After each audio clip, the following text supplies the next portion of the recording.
Ini adalah Jalan Skarda N1.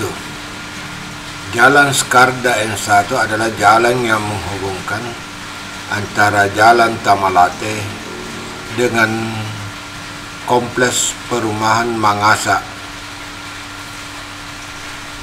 Jalan ini tidak terlalu panjang dan juga kelihatannya di kiri dan kanan sudah banyak perumahan.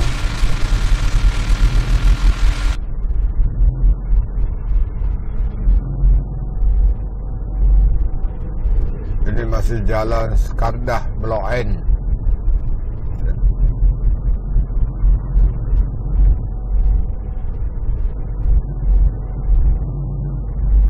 Di depan adalah jalan batas daripada Jalan Skarda.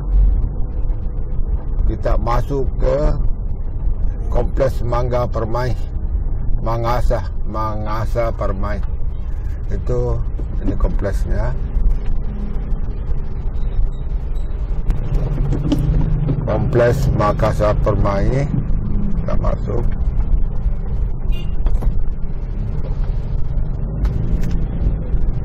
Ini masuk Kelurahan Gunung Sari, Kecamatan Rapos ini.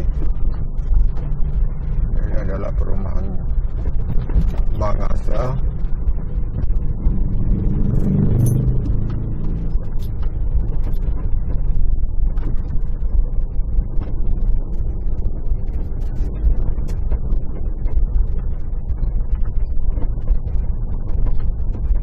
Yang kita lalui ini adalah Blok T. Jadi kita masuk Blok T. Di samping kanan ini, di samping kiri adalah ada Blok R.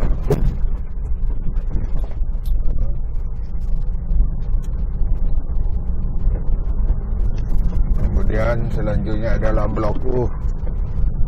Samping kanan. Ini jalan ini adalah jalan tembus Talas Salapan. Kita belok ke kiri.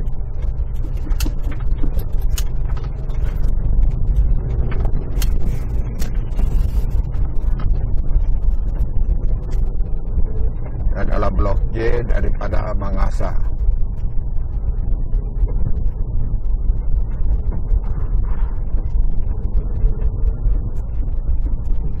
Ini masih Kompleks Mangasa.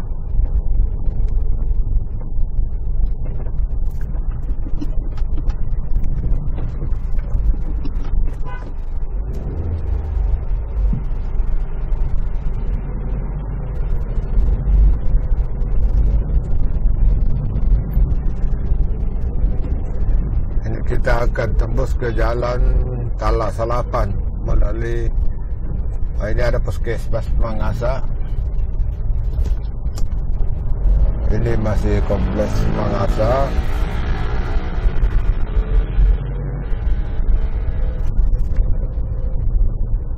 Ini masih Blok J yang kita lalui.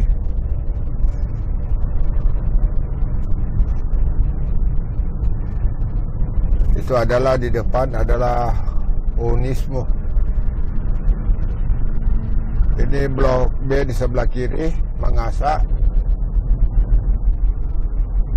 Kemudian hampir lagi kita ujungnya daripada Mangasa.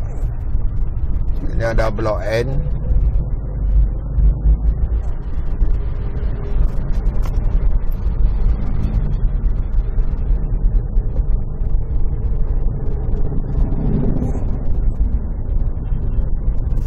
Jadi ini adalah pintu masuk Kompleks Mangasa dari arah Jalan Talas Salapan. Ini kita sudah belok kiri. Ini masih masuk Jalan Talas Salapan. Kita akan menuju Mindasa Upak.